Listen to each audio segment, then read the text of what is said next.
Kali ini kita bicara soal apa? Ketika istri mulai hamil. Nah, para bapak, kita ya bahasanya apa deh? Kalau orang Betawi bahasanya ngidam. Kalau bahasa ente bilangnya apa? Nah, Anda nggak tahu tuh. Yang penting pokoknya ngidam.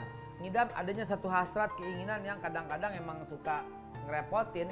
Tapi tahu nggak teman-teman sekalian yang dimuliakan Allah, pemirsa dimanapun Anda berada, wahai para lelaki, kalau pasangan kita sudah mulai hamil, maka lihat ya, mari kita melihat satu ayat ya di depannya saja di surat Maryam ayat yang ke-26. Coba bayangin, Allah bilang apa? Allah berfirman, fakuli washrabi wa qarri aina. Apa tuh artinya? Makanlah, minumlah, dan bersenang-senanglah. Itu yang berkata tuh malaikat Jibril. Kepada siapa? Kepada Siti Maryam yang sedang hamil. Coba, Sayyidatina Maryam lagi hamil dan malaikat Jibril tentu atas perintah Allah menyuruhnya makanlah, minumlah, dan bersenang-senanglah. Para lelaki, dimanapun Anda berada, lu mesti tahu ya, bini lu hanya 3 tugasnya ketika dia lagi hamil. Makanlah, minumlah, dan bersenang-senanglah. Buset, bukan kita manjain, emang begitu kok.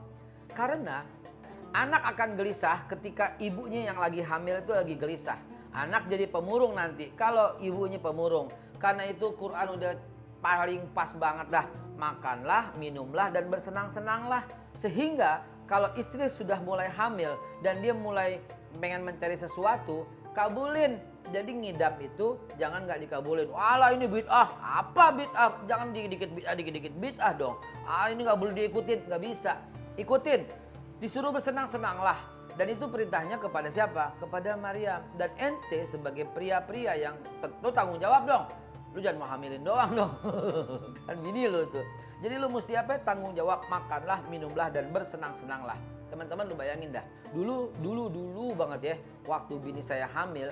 Tahu nggak? Jam 10 malam. Saya mau cerita dikit. Giliran saya yang curhat. Biasanya orang yang curhat. Walaupun udah banyak, entar saya bacain ya. Bini saya minta buah katanya gini. Itu mau minta buah yang ada apa? Buah yang ada bedaknya. Saya kan bingung. Buah yang kayak itu, yang abu-abu, yang kayak ada bedaknya gitu. Saya pikir apa ya, pikir. Oh, gue tahu nih. Buah yang dia minta kesemek nih gitu. Saya cari banget malam-malam buah kesemek. Dapat ternyata di Pasar Keramat Jati pemirsa. Saya pulang dengan gembira. Sampai di rumah istri saya bilang, bukan yang ini, yang mana?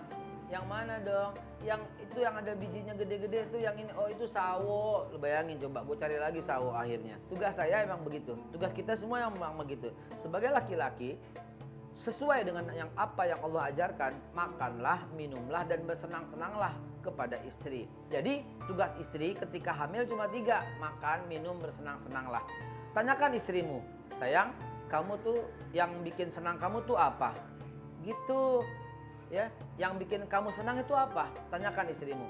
Kalau yang bikin senang dia belanja, lagi hamil, ajak belanja. Kalau yang bikin senang dia lagi hamil itu jalan-jalan, maka ajak dia jalan-jalan.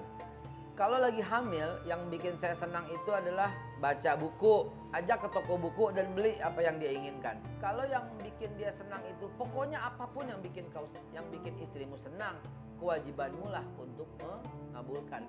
Dan ketika istri hamil, mestinya double, berlipat ganda sayangnya.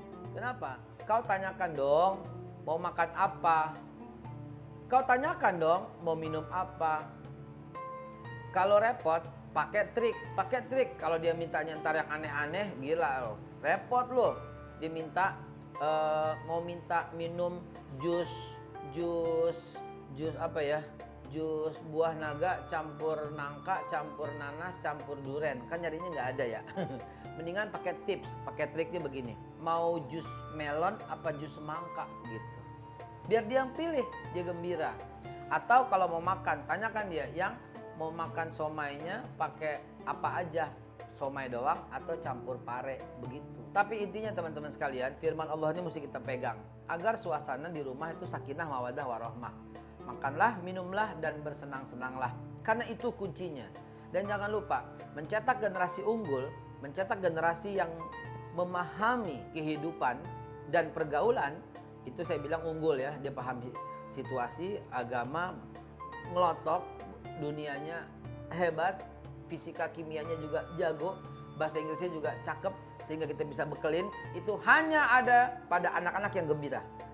Dan itu proses pembentukannya ketika sedang lagi hamil istrimu. Karena ketika hamil dan kau benar menyikapinya, maka generasi unggul akan tiba di Indonesia. Di Indonesia saat ini sudah terlalu banyak generasi yang banyak sedihnya. Dikit-dikit diomelin, dikit-dikit diomelin, dikit-dikit diomelin. Mau tidur aja masih dibully.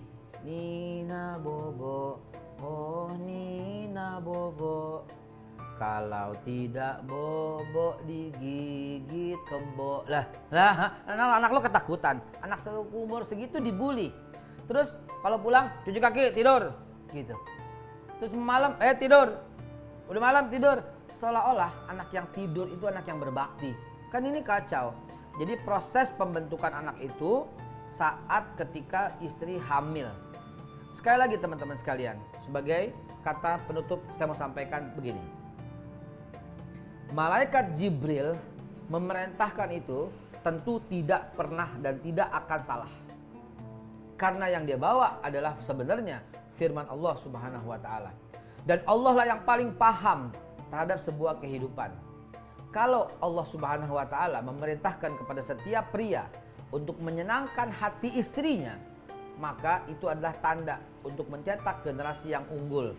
Sekali lagi wahai para pria, makanlah, minumlah dan bersenang-senanglah, hanya itu kata-katamu kepada istrimu yang lagi hamil.